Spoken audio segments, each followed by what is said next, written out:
These are matters for which over 80% of Ugandans are either novices at law or have failed to understand.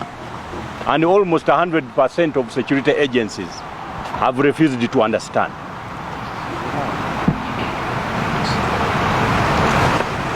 There is a difference between Rwandans and Banyarwanda. Rwandans belong to Rwanda.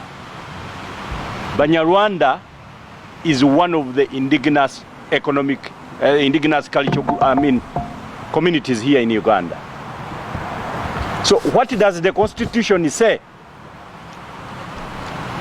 When everybody reads the third schedule to the Constitution of the Republic of Uganda, they actually tell these people that they are Ugandans and they are provided for in the Constitution.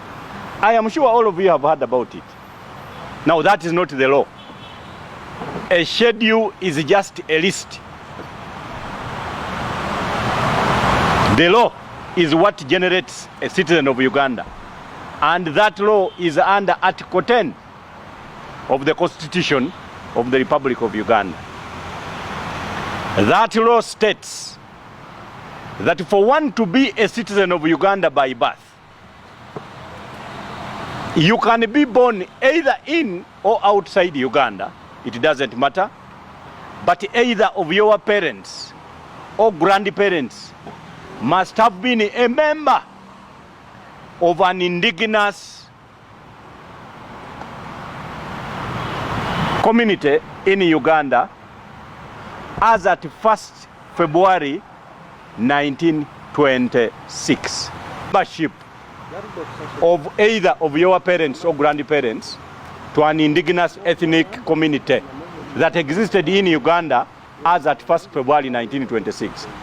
And I raised the following concerns. Number one, that 1926 threshold is alien and repugnant to any provisions of any constitutions of Uganda from 1962 up to 1967. Number two, we don't know of any such register of members of ethnic communities that existed as at 1st February 1926. So it is an amorphous establishment.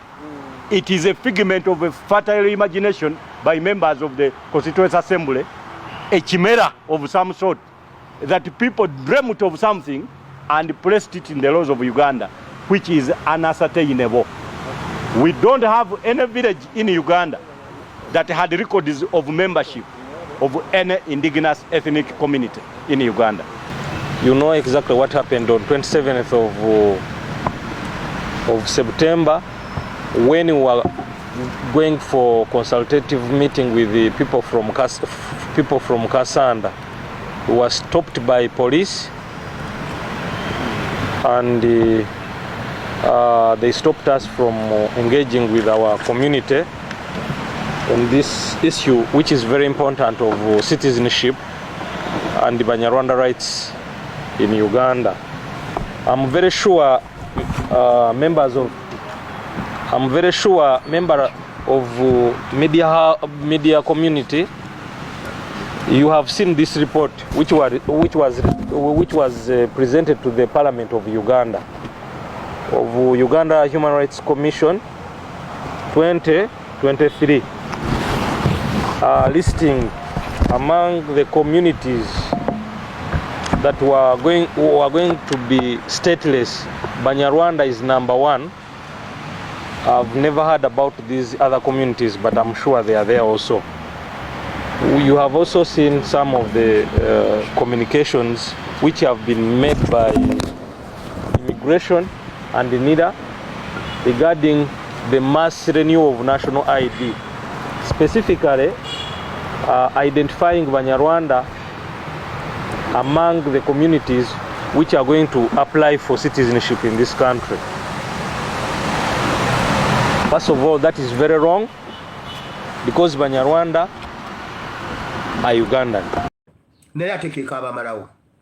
Kati nze nnina ekibuuzo. okusinziira ku bye boogera Museveni ebyamutwala mu nsiko ne Kayitana bye yayogedde eggulo ba Museveni kiki ekyabatwala mu nsiko. Ono Kayitana musajja wa Kabaka atuula ku lukiiko lwa Buganda era ali Mmengo atebenkedde Ntende Mmengo ali Mmengo atudde musajja wa Kabaka ku lukiiko olukulu olufuga Buganda yagambye bw'ati wulira bulungi.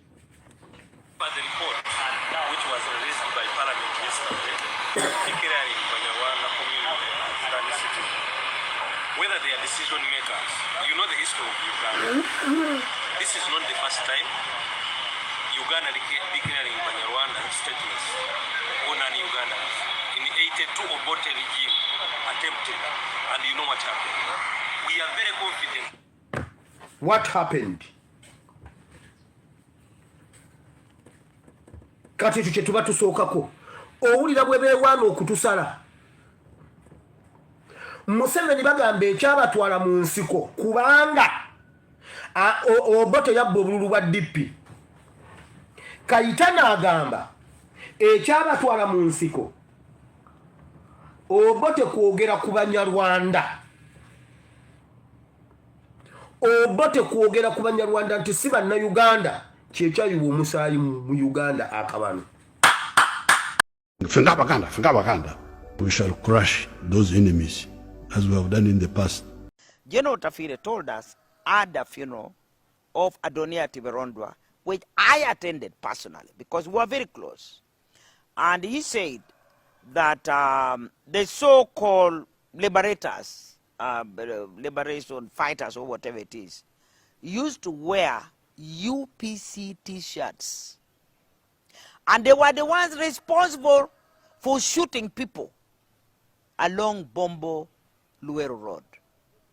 He said it with his own words. So I think one day the people of Uganda want to know who was responsible for atrocities committed in Luero.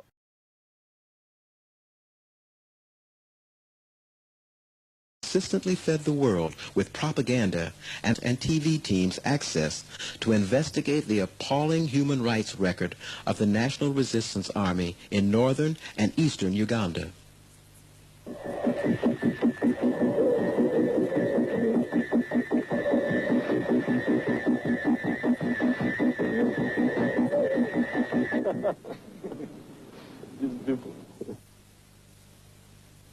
Operation Sim Sim is an unprecedented report by the first Western TV team to investigate the intolerable abuse of Ugandan women and men through rapes by the NRA.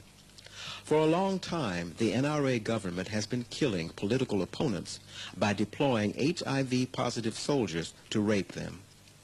It is the only government which is actively involved in the intentional spread of AIDS at a time when the entire world is struggling to stem the spread of this deadly disease.